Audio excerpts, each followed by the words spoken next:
Alright guys, Neil from Neil Collins Recording. Welcome back to my channel. So Holystone has sent me one of their drones to review, the H700E. So I'm going to do a nice honest review for you guys. Is it going to replace my DJI drones? Is it any good? Does it fly? What does it smell like?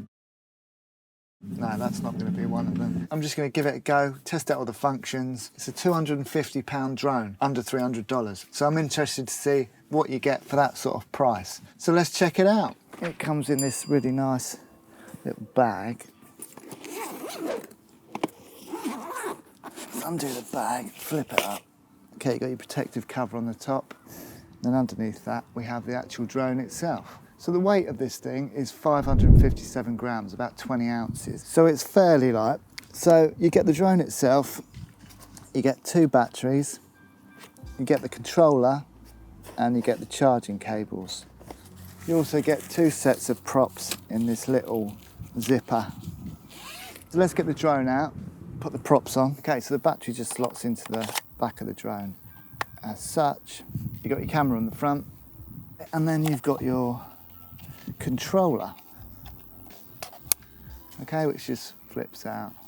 So in terms of charging the controller, you don't actually charge the controller. It's got two AA batteries inside, okay, which you may or may not like, but I think it's a biggie, to be honest. Okay, so in terms of connecting your phone, you don't actually physically connect it to the controller, but you do slot it in on the top. So it's got this little slot on the top, which you just pull all the way up and then tilt forward. Okay, and then it's just got a little tab that you pull down, and then you just slot your phone into there. Okay, so bosh. That's how your phone and the controller go together. The controller feels really nice, actually. It feels nice in your hands. Let's put the props on, get this fired up, and I'll show you how this drone works. Props are very much like a DJI Phantom, where you just push and turn and they lock in. Those of you with eagle eyes will have noticed that some of these props are a little bit scratched. That may have something to do with me crashing it into my living room wall last night.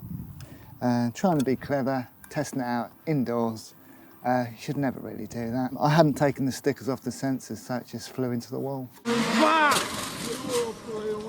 Lesson learned, don't be a Once you've got the props on, you'll also want to insert your memory card, which just slots in to the front of the drone, and then you're pretty much ready to go. First impressions of the camera. It is plasticky. There's no gimbal. It's all done by electric image stabilization, so it's all done within the camera itself. It has got these little rubber pads that does give it a little bit of give, but yeah, there's no actual gimbal. It does mean that if you're doing any sharp turns, then you may get a little bit of wonky footage, which you may need to correct afterwards. But if you're just flying forwards and backwards and sideways, it shouldn't really be too much of an issue. Resolution wise, shoots in 4K at 30 frames per second and 1080p at 60 frames per second. They're the only two real options you've got, but for a $300 drone shooting 4K, can't really say fairer than that. And if you want slow motion, you can still shoot in full HD at 60 frames a second. Okay, so you may want to bear with me, the loudest motorbike in the world's about to go past.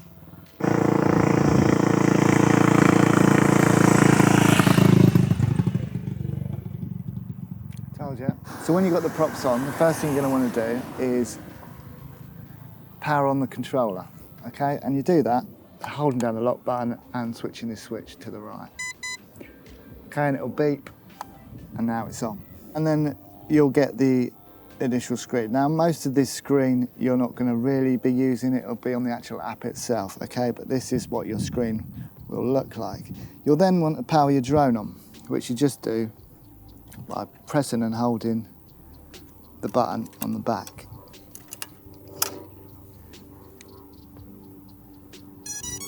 Okay, and it'll make a noise. A bit like the old DJI, it'll make a noise so you know everything's working. In the manual, it'll tell you what all the lights mean. I'm not going to go through it too much now. The first thing you're going to want to do is collaborate it, and you do that by just pulling both of the joysticks down into the bottom right-hand corner. Okay, it'll beep and you'll get a little flashing drone on your controller. And then what you want to do is you pick the drone up, and then you're going to rotate it 3 times this way. Okay, then you're going to put it vertically and rotate it 3 times this way. And you'll know when you've done it properly because on the screen your flashing drone will now have disappeared. Now the drone's calibrated and you're ready to fly. Next thing you want to do is download the app. There's a QR code that comes with the drone. Ophelia Go is the name of the app, so that's what you're going to be wanting to look for. Now what you'll also want to do is connect your drone to the actual Wi-Fi on your phone. The controller itself doesn't actually connect to your phone connects to the Wi-Fi on the drone, okay? So you're going to go to your settings and then you're going to go to your Wi-Fi, and as you can see you've got the Holystone now that you can connect to your Wi-Fi. So we'll open this app up, enter device, close that down, and now you can see the camera is connected. Now you can see what I mean by having no gimbal. When you turn it up that way, you're going to get that. Okay, quick run through that. You've got your home screen, you've got your quick start, you've got your modes on the left hand side. So if you click on these squares, you've got follow me, orbit, flight and headless mode. We'll go through those in a bit. Okay, you've got your satellites at the top in the middle. You've got the number of satellites we're connected to. Then you've got the battery power on the drone, the battery power on the handset, the Wi-Fi signal on the handset. Hello, dog. The Wi-Fi connection to the drone. These are your different views. We're just going to leave it on this one for now. In our settings, you can change all your max distance, your max altitude, which I've changed to the UK legal 500 metres maximum distance and 120 metres max altitude. You've got your sensor status, and here you can change your camera and you can format your SD card, okay? And then on the right hand side, you can play back all the videos you've recorded. The top white button is to take photos and the big red button is to film. The logo underneath, if you click on that, you can format your card again. You can switch between 1080p and 4K filming. You can see your storage. And if you press this one on the bottom, I don't quite know what that logo means. You can change the camera settings, so you can change your saturation, which I might take a bit of the saturation off because it is quite saturated. So I'm going to desaturate it to say 20%. Yeah, and you can also add effects if you wanted to, grayscale, bright, nostalgic. And you can change the ISO if you want to. Now I would suggest you leave it on auto at the moment, especially if you're a beginner, and it will sort out the ISO for you. Okay, and you can also change the white balance. Again, I'd leave it on auto white balance for the time being, but you can change it depending on your conditions. Okay, so that's all you need to know. Let's get it up in the air. I've got my Insta360 that I'm going to get some POV shots with. You can find a review on that here if you fancy it. Great bit of kit. So to take off, just going to hit the padlock button. That'll start up the engines, and then you press the button in the top left hand corner and it will take off. By default, we're going to be in low speed. Now I don't want to be in low speed, so on the top right hand corner, you press and hold, you change the mode to high. And that way we can get a bit more speed out of the drone, okay? Just going to up to maximum height so we can get a look. 120 metres up now, 118 metres now. So this is the image that we're getting. So what I'm going to do, I'm just going to hit record and just record some of this. Let's just check that we're recording in 4K. We are. So I'm just going to hit record. And I'm just going to bring the drone back a bit at slow speed. It's quite windy out there now, so it's still keeping relatively stable considering. Fairly decent image, I would say. Let's just take a few pictures while we're up there. Let's take a photo, let's turn. You can bring the camera up and down using this. So I'm just going to put the camera up. Okay, and as you can see, I'll take another picture. And one more. I'm not sure why it keeps doing that. Okay, so that's quite a nice image. Just record.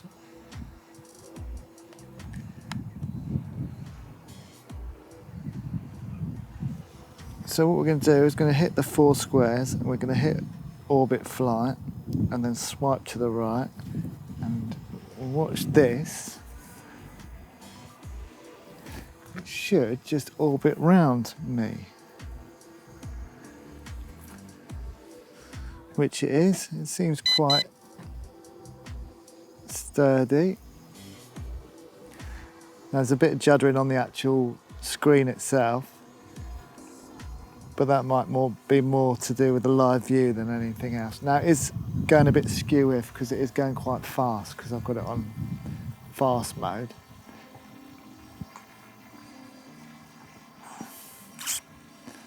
Yeah, that's pretty decent. It's done what it says it's going to do on the tin. So to stop it, just press the squares again, press the same button. All right, so now I'm just going to test out the follow me function. So I've got my one wheel, so I'm just going to have a quick spin off down this road and back, and we'll just see if it follows me. So yeah, let's do that. So I'm going to put on my old cap so that I can use the old POV.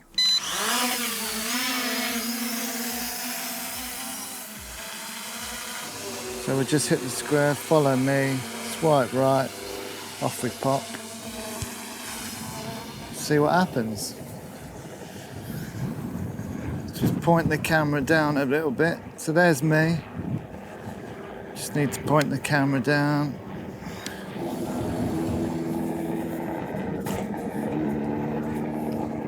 Just see what happens when we go around this corner.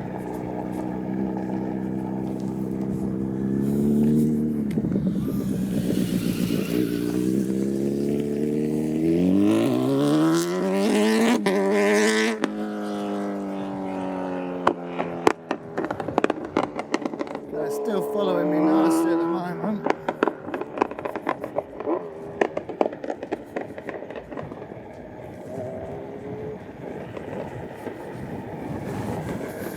So yeah, I'm quite impressed with this follow me function. Turn around. Because it's locked on the actual controller and not the image,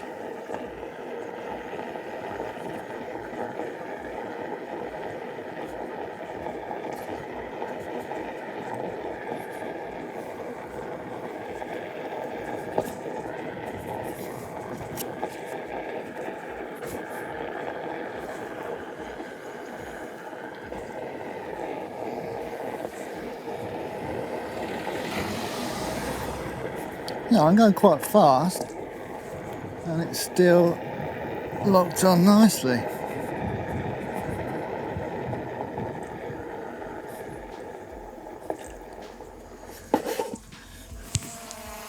So yeah, no issues there at all. Followed me just as well as my DJI does because it's following the actual remote and not the physical person. I think it just really locks on quite nicely. So I was impressed with that. Nice and smooth. I didn't go around too many obstacles, but still went round a tree, stayed nice and smooth, followed me nice and smooth. So yeah, no issues there. Let's just check out these waypoints. So if you click on the map, click on the squares, and we're going to go to 1, 2, 3, 4, 5, 5. Right, let's see how we get on.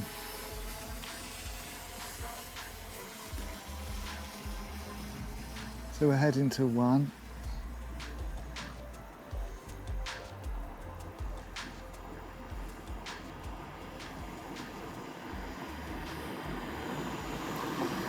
Let's now head into the second one. So it's on its way to the second one. It's going pretty rapid, look.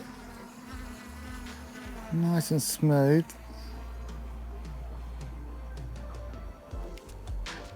Okay, so that's 2. Now it's going to head to 3. 10.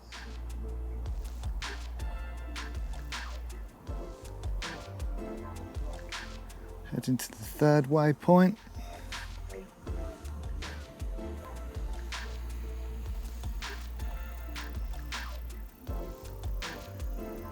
And off to the fourth one.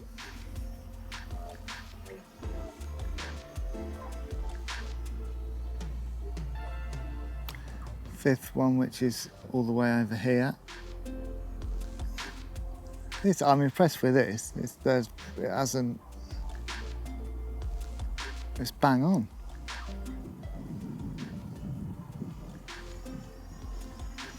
Flying over me again. Nice speed.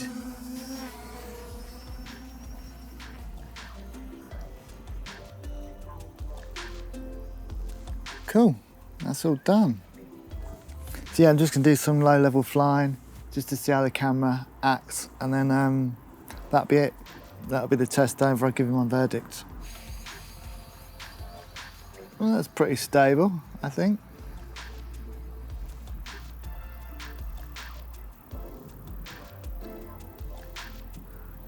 Let's go backwards.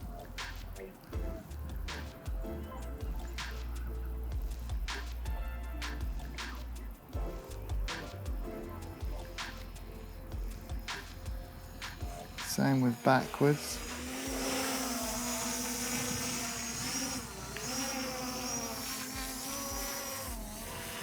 Upwards.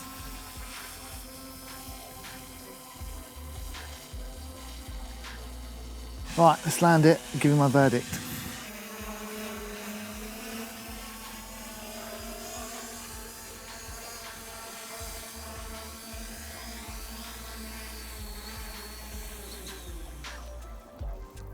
Right, so here's my verdict. Will it be replacing my DJI drones? No, not at the moment. But did I think it would? No. Did Holystone think it would? Probably not. It's not designed to compete with DJI at the moment. They're totally different price points. I guess what you've got to take into consideration that this drone is about £250, under $300. You can get a Mavic Mini around $399 at the moment. If cameras are important to you, stabilisation, gimbals, then you're probably going to go down the Mavic Mini route. But if it's more of a hobby thing for you and you want an okay image but you're not that bothered about it, then this may well be for you. In terms of the actual performance of the drone, it performs just like a high-end drone. The follow functions work perfectly. The waypoints, amazing. It's really smooth in flight. The return to home worked fine. It did cut out a little bit in terms of Wi-Fi, but I did find that if I switched to airplane mode, which someone suggested I do, then you do eliminate a lot of those issues. So I don't think that's a mega issue.